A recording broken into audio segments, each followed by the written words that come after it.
Bonjour à tous, aujourd'hui on va voir ensemble les indicateurs techniques les plus populaires en trading. C'est pas forcément les meilleurs, mais c'est les plus populaires. Pourquoi je dis que c'est pas les meilleurs? Parce qu'en fait il n'y a aucun indicateur qui est meilleur que l'autre. L'idée c'est de trouver un indicateur qui vous convient à vous et votre profil d'investisseur. On perd pas de temps, je vous partage mon écran, on est devant le CHF GPI et le premier indicateur qui est le plus populaire c'est le MACD. Alors chaque fois je vais vous faire une explication très brève de l'indicateur parce que c'est pas le sujet de la vidéo, l'idée c'est de vous les dévoiler. Mais en gros donc vous avez deux moyennes mobiles exponentielles, des EMA, qui sont du coup à 12, ici je vais vous cliquer ici, à 12 et 26 périodes, et vous avez un signal à 9 périodes, donc une courte, une rapide et une de référence entre guillemets. Donc vous en avez deux qui sont ici. Quand elles sont en dessous ici de la valeur 0, vous avez un 0 juste ici, bon c'est difficile d'être précis mais vous l'avez vu, hein, dans l'idée c'est 0 pile pile. Si c'est en dessous, on est en tendance baissière. Si les moyennes mobiles exponentielles sont au-dessus, comme ici par exemple, on est en tendance haussière. Ensuite, les mouvements ici, c'est un peu donc des genres de volume si vous voulez, mais c'est des mouvements haussiers. Quand elles sont comme ça, en orange, jaune ou même en fait vers le haut, vers les zéros positifs, on est sur des mouvements haussiers. A l'inverse, quand on est par exemple dans ce genre de scénario-ci ou dans ce genre de scénario-ci, donc en dessous, dans les moins 0, on est du coup dans une tendance baissière, dans des volumes négatifs. Et nous, ce qu'on va faire en fait, c'est qu'on va essayer de profiter de toutes ces indications pour rentrer en position. Par exemple, on va essayer d'avoir un croisement des moyennes mobiles exponentielles. Donc là, on voit que la jaune, elle passe en dessous de l'orange, donc premier indicateur. Et en plus, ces moyennes mobiles passent en dessous du coup du zéro absolu, hein, donc de cette moyenne, je pourrais faire une ligne imaginaire. Donc on a la cassure et clôture par le bas. Donc vu qu'on a tous ces signaux, on a le croisement, on a la cassure par le bas et les moyennes mobiles passent en dessous du zéro. Et en plus, on a le volume baissier, on peut vendre. Et du coup, derrière, ça fait une tendance baissière. Et après, pour avoir un éventuel rebond, il faudrait que donc, c'est ce qui s'est passé actuellement, mais la jaune, elle est passée, au-dessus de l'orange. Il faudrait que les prix passent au-dessus du zéro pour revenir sur des zones en positif, pour après profiter du rebond technique. Voilà, globalement, c'est ça le MACD. Ensuite, le deuxième indicateur le plus populaire, c'est évidemment sans surprise le RSI. RSI en 14 périodes, où là, vous avez du coup entre les 70 et les 100, une zone de surachat. Entre les 0 et les 30, une zone de survente, et vous avez les 50 qui est la zone neutre. L'idée c'est que quand on est entre 0 et 30, eh bien on puisse acheter, c'est-à-dire que les prix sont survendus, et donc on va acheter pour qu'ils reprennent des niveaux plus neutres en fait. Donc là globalement on est sorti ici de la zone des 30 juste ici, et on pourrait partir maintenant au niveau des 50 à 83 pips de gain, ou alors on va aller chercher jusqu'à la zone de surachat. C'est un peu plus risqué. Attention, dans le RSI, on va à chaque fois attendre qu'on sort de la zone, parce qu'on sait quand on rentre, mais on ne sait jamais quand on sort. Ça pourrait très bien continuer pendant longtemps.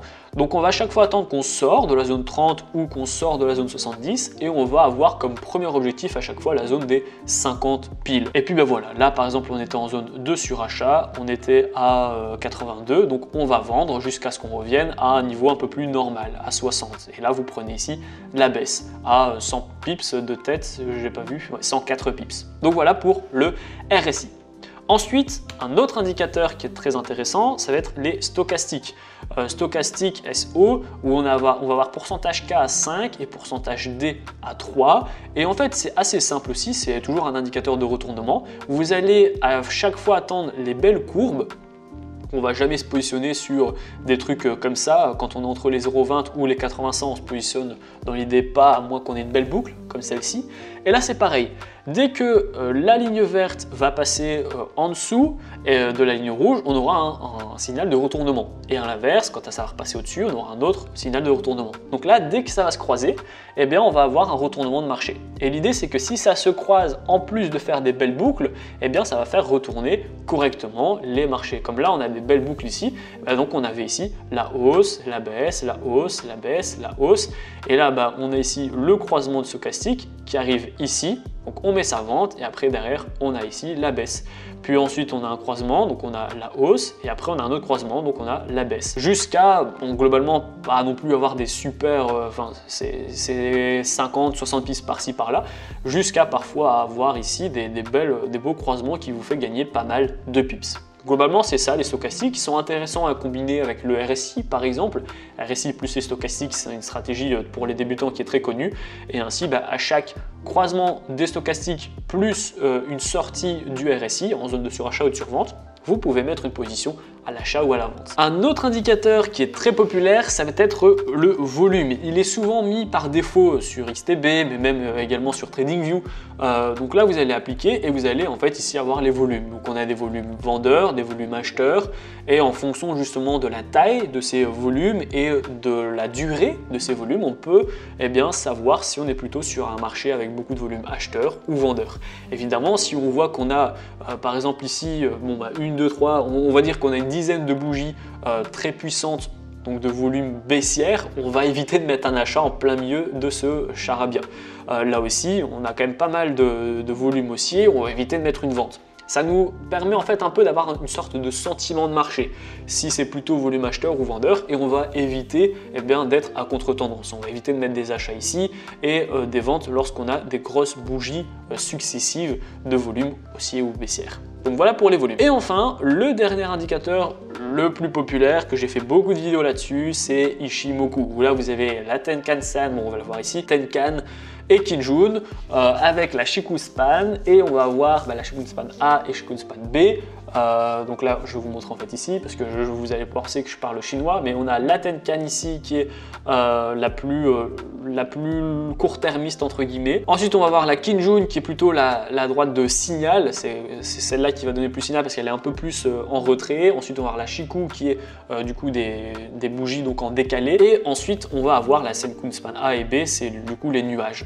Et l'idée c'est de se dire qu'une fois que les prix, donc la Senkou-span en vert ici sont en dessous des prix, c'est que la tendance est baissière. Quand cette droite verte est au-dessus, c'est qu'on a une tendance haussière.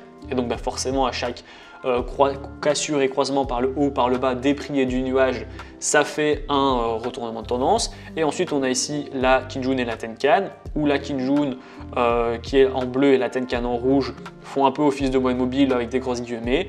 Donc vous avez la rouge qui sera toujours plus proche des prix, et la bleue qui sera toujours un peu plus en reculé, en retrait, qui permet par exemple quand on a des retournements d'aller viser justement ce niveau de prix. Ensuite du coup pour avoir un retournement, là par exemple il faut que la droite verte casse par le haut les prix, la Tenkan, la Kijun et les nuages, et que les prix cassent par le haut le nuage. Maintenant attention, on va avoir une grosse résistance ici et ici. Et tout le nuage, la partie en fait intérieure du nuage, c'est comme une énorme résistance ou une énorme support. Vous voyez ici, en fait, ça peut se retourner à tout moment quand on est dans le nuage. C'est pour ça qu'il faut jamais se positionner quand on est à l'intérieur d'un nuage. Globalement, c'est ça. Si de toute façon un indicateur vous intéresse plus que l'autre, j'ai d'office fait une vidéo à ce sujet. Si Ichimoku vous intéresse, j'ai fait une vidéo spéciale. Je vais même faire un live trading spécial Ichimoku. Donc je vous laisserai regarder ça sur YouTube. L'idée, c'était surtout de vous montrer les indicateurs les plus populaires si jamais vous vous posez la question, ou surtout si vous êtes en difficulté à choisir les indicateurs. Voilà ici quelques idées. Donc je vous invite à les tester, à vraiment les tester correctement avec du backtest, un plan, une stratégie de trading, un journal de trading, etc. Et puis si jamais vous trouvez votre bonheur grâce à cette vidéo, ça sera avec plaisir. Donc dans tous les cas, dites-moi en commentaire si vous connaissez tous les indicateurs ou s'il y en avait que vous ne connaissez pas. Ça peut arriver, même si elles sont populaires, elles ne sont pas forcément connues de tous, évidemment. En attendant, si vous voulez plus d'indicateurs, plus de stratégies, etc., je vous invite à cliquer sur le lien dans la description. C'est le tout premier lien afin de faire vos premiers pas et vos premiers gains dans le monde du trading. Dans la première vidéo, on va ensemble comment créer un compte sur une plateforme ergonomique. Je vais vous donner des stratégies, des indicateurs. On va voir ensemble comment j'ai fait mes premiers 1000 € par mois en trading. Et enfin, on va voir ensemble les profits, les stop loss, les clôtures partielles. Donc voilà, je vous invite à regarder la vidéo formation offerte. Si la vidéo vous a plu, n'hésitez pas à la liker, à la partager et surtout abonnez-vous. Et moi, je vous dis à très bientôt pour les prochaines vidéos.